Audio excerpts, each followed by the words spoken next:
네, 다니엘서 강의 두 번째 시간입니다. 지금 지난 시간에 다니엘서의 배경과 다니엘서 1장 1절과 2절을 보았습니다.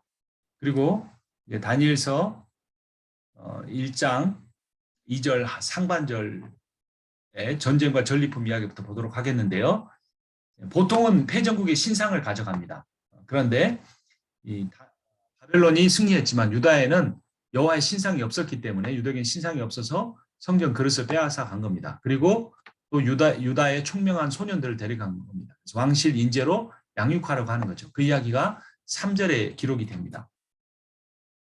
3절에 보면 왕이 환관장 아스부나스에게 말하여 이스라엘 자손 중에서 왕족과 귀족 몇 사람 곧 흠이 없고 용모가 아름다우며 모든 지혜를 통찰하며 지식에 통달하며 학문에 익숙하여 왕궁에 살 만한 소년들을 데려오게 하였고 그들에게 갈대아 사람의 학문과 언어를 가르치게 하였고 라고 합니다.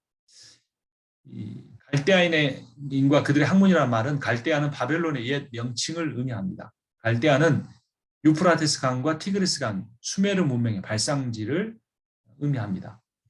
자, 여기 좀 눈에 거슬리는 단어가 하나 있죠. 황관장이라고 하는 단어가 있는데요. 황관장은 뭡니까? 내시들의 우두머리 이런 거죠. 그래서 어떤 이제 신학자들은 황관장이 교육한 그 교육생인 다니엘과 세 친구도 바벨론에 끌려가서 환관이 되었을 거다. 내시가 되었을 거다. 이렇게 말하는 분들이 있습니다. 근데 또 뭐 더 전통적인 견해를 말씀하시는 분은 대부분 황관장이 환관들의 일만 주관한 게 아니라 왕궁에 있는 대수사를 많이 관여했기 때문에 황관장 밑에 있다고 할지라도 다니엘과 세 친구가 내시는 아니었을 거다. 이런 이야기가 있습니다. 논쟁이 있는데 황관이었을 가능성이 굉장히 많다고 합니다. 왜냐하면 그렇게 한 나라에서 뿐만 아니라 다음 제국에 이어서까지 그 총리의 역할, 계시를 보는 자의 역할을 점성술사의 역할을 하려면 결혼을 하고 아이를 낳으면 욕심이 생기죠. 그런 사람이 그렇게 권력을 오랫동안 유지하기는 참 어려울 것 같다는 생각이 듭니다. 그런데 우리가 그것을 받아들이고 싶지 않은 마음은 보통 다니엘 하면 지혜의 어떤 그 신앙의 인물이잖아요. 그래서 자녀들에게 다니엘처럼 되라라고 하고 마치 다니엘이 머리가 똑똑해서 어떤 나라에서 성공하고 출세한 사람처럼 이렇게 이미지가 덧입혀졌기 때문에 그런 이미지, 아주 좋은 이미지, 성공하는 인물, 크리스찬의 성공의 인물의 어떤 모델로 보고 싶은데 황관이라 그러면 조금 모델링하기가 싫을 것 같아서 황관이 아니라고 하는 것 같기도 합니다. 그게 이제 중요한 건 아니죠. 자, 그들이 뭘 배웠습니까? 갈대 학문을 배웠는데 점성술과 연매술입니다. 미래를 점치는 점성술사나 연매술사를 통해 국가 경영에 대한 조언을 얻으려고 했던 겁니다. 인종과 민족을 초월하여 인재를 발굴하고 교육하려고 한 거죠. 이게 총 3년 과정이었는데요. 우리 여기 목사님들 그 MDB 과정이 3년이잖아요. 우연의 일치인지 비슷합니다. 3년 동안 학문과 단체 생활, 특별한 음식을 먹음으로써 이 모든 훈련 과정을 통과한 졸업생이 왕을 돕는 일에 어떤 그 배치가 되죠. 여기 이제 주인공들이 등장합니다. 6절에 보면 그들 가운데는 유다 자손 곧 다니엘과 하나냐와 미사엘과 아사랴가 있었더니 이 이름들은 유대식 이름, 이스라엘식 이름입니다. 이 다니엘은요, 하나님이 재판하신다, 심판하신다, 다스리신다 이런 말입니다. 벨드사살 이제 하나냐는 뭐냐면 여호와는 은혜로우시다라는 뜻이고 미사엘은 누가 하나님과 같은가, 아사랴는 여호와가 도우셨다. 이름이 어떻습니까? 매우 경건하죠. 그러니까 이 사람들이 그 이스라엘에서 남유다에서 굉장히 귀족 중에 있는 그런 믿음이 좋은 사람들이었다는 것을 알 수 있죠. 우리가 아는 것처럼 엘이라고 하는 단어는요, 그 신이라는 뜻도 있고 하나님이라는 뜻도 있습니다. 그리고 야라고 하는 뜻, 여기는 자음 니은이 붙어서 야가 됐지만 야라고 하는 여호와의 그런 의미를 갖는데요. 그래서 미사엘도 엘이 하나님의 뜻이죠. 아사랴도 야라는 발음이 되죠. 여호와를 의미합니다. 근데 이런 경건한 이름들이 이제 다니엘에 와서 바벨론 포로로 끌려와서 바뀝니다. 다니엘은 벨드사살, 벨시니어 왕을 보호하소서. 하나냐는 사드락, 신 아쿠의 명령이라는 뜻이고요. 미사엘은 메삭이 됩니다. 땅의 여신과 같다. 아사랴는 아벳누고가 됩니다. 신 누고의 종이라는 거죠. 자, 근데 우리도 이게 하나냐, 미사엘, 아사랴 이렇게 이름을 외우면 좋은데 사드락, 메삭, 아벳누고 이렇게 외워놨어요. 그렇죠? 근데 왜 다니엘은 또 벨드사살이라고 안 할까요? 다니엘, 하나냐, 미사엘, 아사랴 이러든지 벨드사살, 사드락, 메삭, 아벳누고 이래야 맞는데 통일성이 있는데 다니엘과 사드락과 메삭과 아벳누고 이러는 거예요. 그렇지 마치 그 네 가지 이름이 원래 그 유다 땅에 있었던 이름처럼 오해가 되기까지 하는데 원래 이름은 다니엘, 하나냐, 미사엘, 아사랴.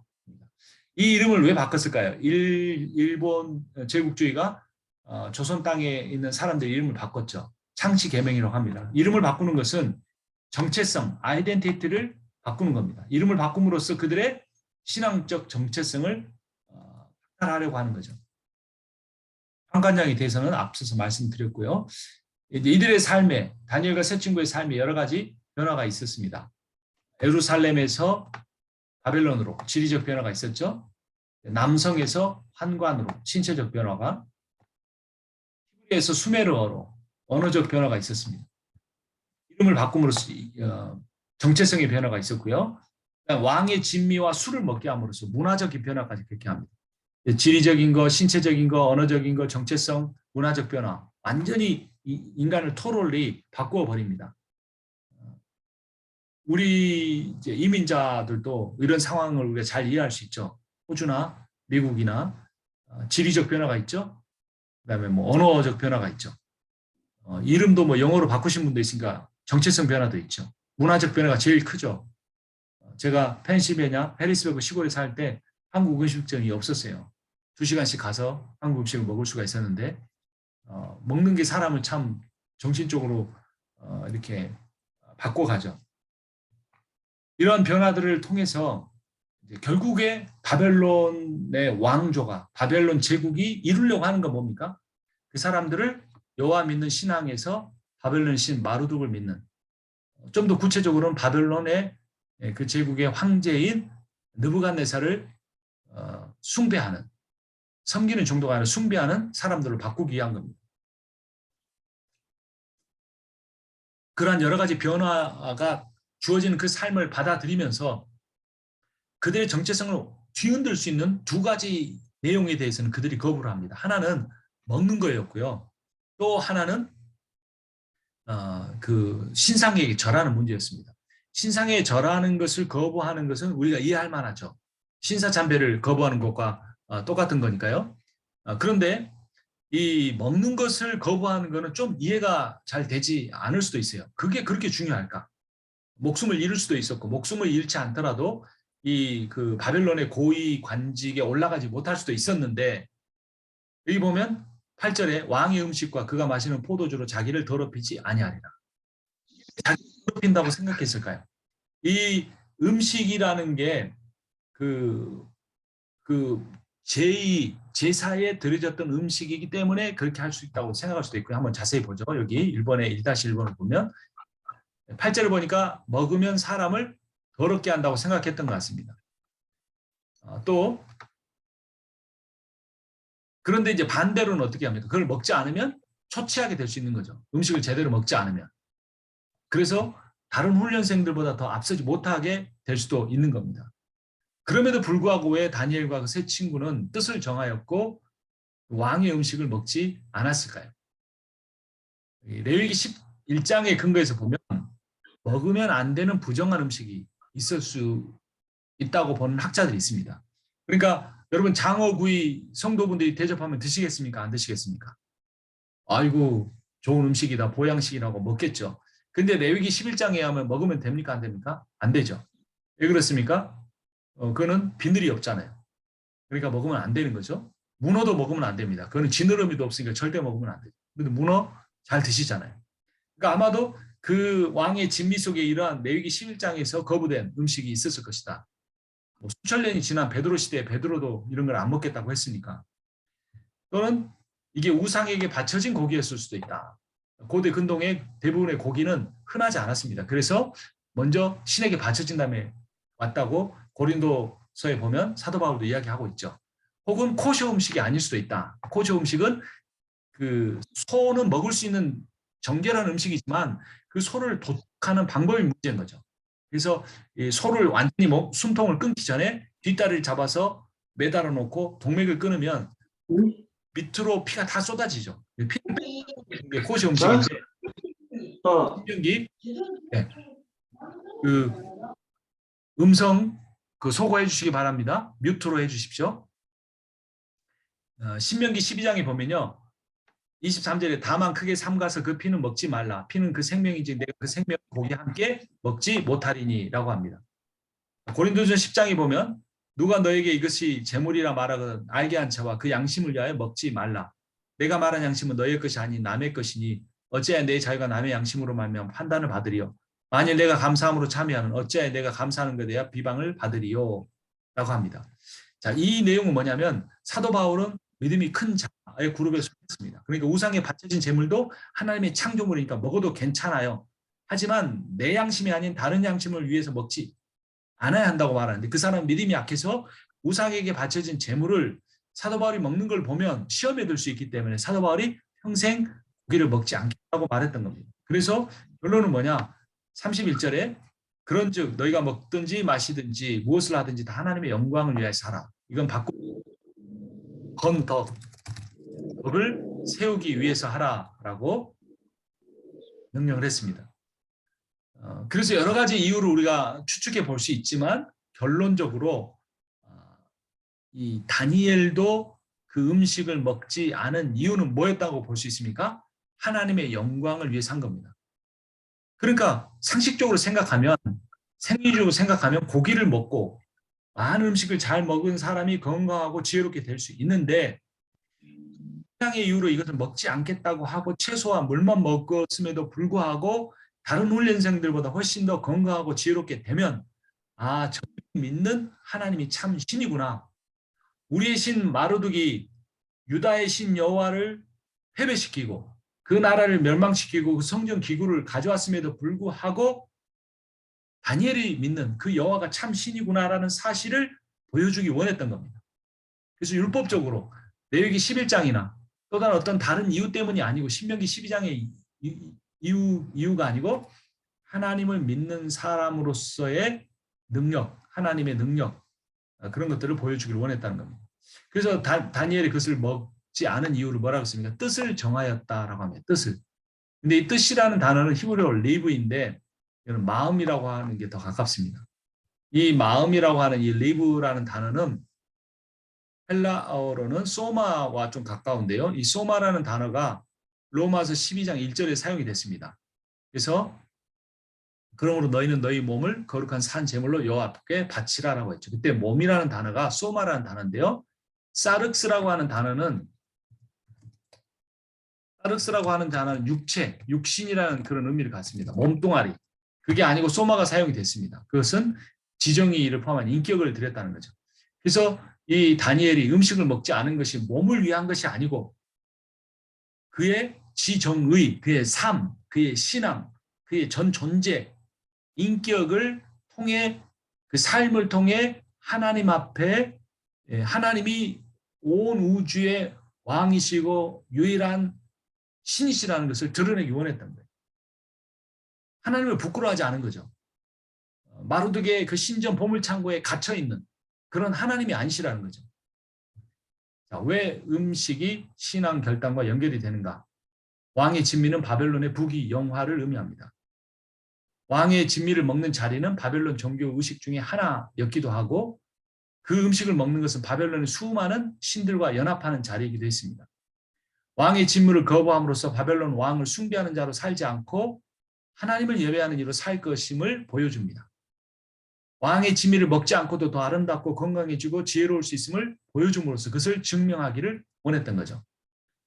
좀 심각한 표현일 수 있는데요. 어떤 사람의 정체성은 그가 먹는 것과 일치한다. 그럼 이게 공감이 되십니까? 탐식하는 사람에겐 탐욕이 있다. 그리스도인은 모든 걸 먹을 수 있습니다. 하지만 고린도전서에서 말한 것처럼 모든 음식이 먹는 것이 덕이 되는 것은 아닙니다. 술을 왜 마시지 않아야 합니까? 술이라는 것을 마시라는 구절이 있느냐 없느냐를 가지고 따지는 것이 중요한 게 아닙니다. 담배, 왜 그렇습니까? 과식, 탐식, 대마초, 마약.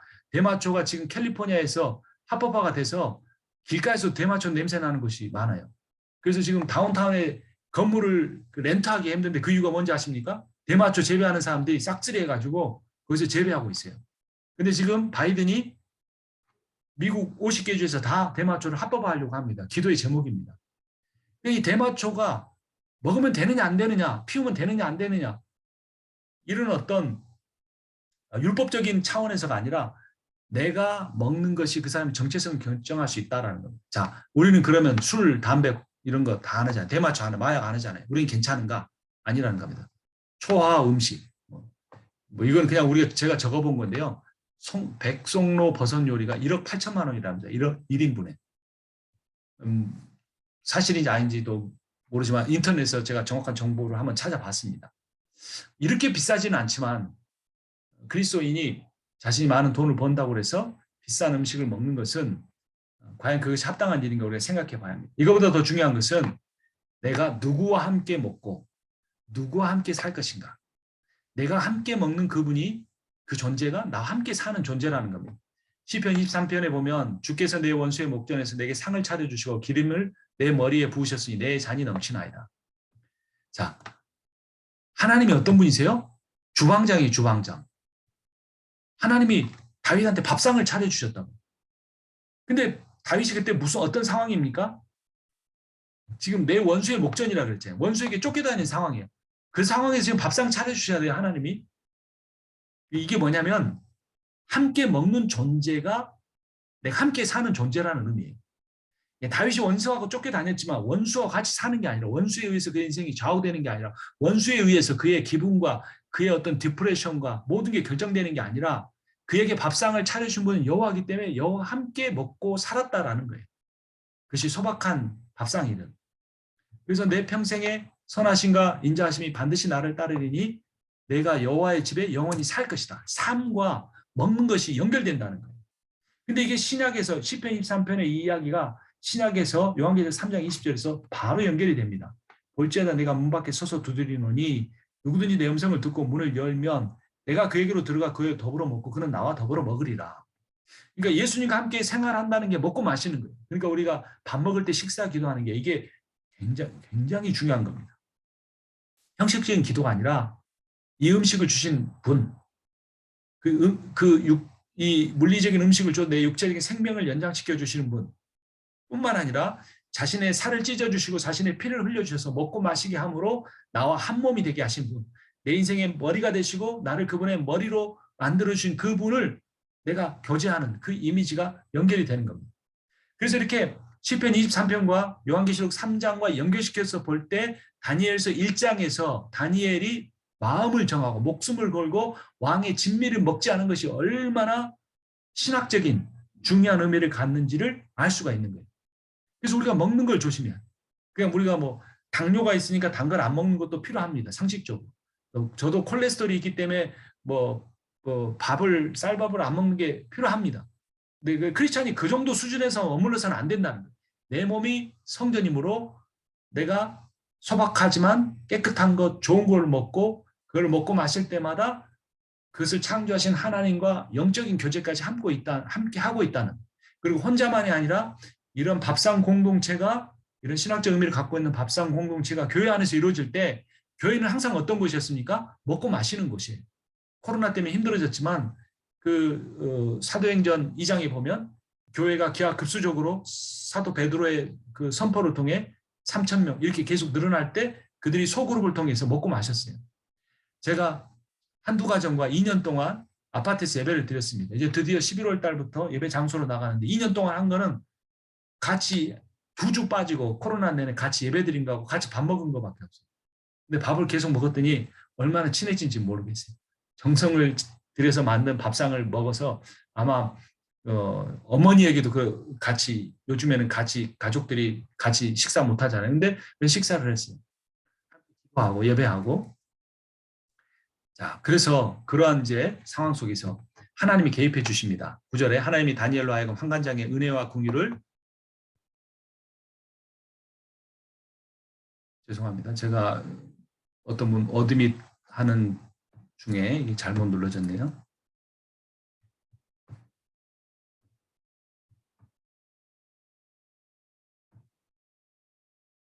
됐습니다. 9절에 보면 하나님이 다니엘로 하여금 환관장에게 은혜와 긍휼을 얻게 하신지라. 환관장이 다니엘에게 이래 내가 내 주 왕을 두려워하노라. 그가 너희 먹을 것과 너희 마실 것을 지정하셨거늘 너희 얼굴이 초췌하여 같은 또래의 소년들만 못한 것을 그가 보게 할 것이 무엇이냐. 그렇게 되면 너희 때문에 내 머리가 왕 앞에서 위태롭게 되리라 하니라. 은혜와 두려움이죠. 앞에서는 은혜를 이야기했잖아요. 하나님은 은혜를 그 환관장에게 줬어요. 근데 환관장의 마음속에 있는 건 남아있는 건 뭡니까? 두려움이에요. 환관장 하나님께 은혜를 입었음에도 불구하고 다니엘 왕을 바벨론 왕을 두려워합니다. 하나님은 단어가 단 한 번도 등장하지 않은 에스더서와 달리 다니엘서에도 초반부터 하나님께 초자연적으로 개입하시는 이야기가 묘사가 됩니다.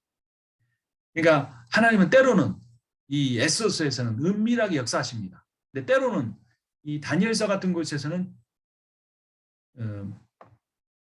죄송합니다. 이거는 완벽하게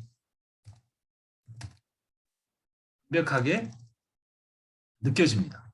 그 이름이 등장하면서 그래서 하나님이 우리 눈에 확실하게 보이든 어떤 기적과 이사를 베풀어 주시든 아니면 나에게 전혀 응답하지 아니하시고 들리지 않은 것 같은 상황이라고 할지라도 하나님이 그 조건과 상관없이 우리가 에스더서를 묵상하든 다니엘서를 묵상하든 그런 것을 통해서 하나님의 임재를 느끼며 신앙이 결단하고 살아갈 수 있습니다.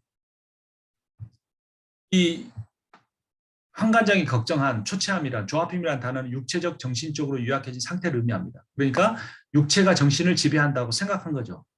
이 물질적인 토대 위에 세워진 제국의 정신을 가진 사람은 그렇게 생각합니다. 그런데 다니엘은 어떻게 생각하는 겁니까?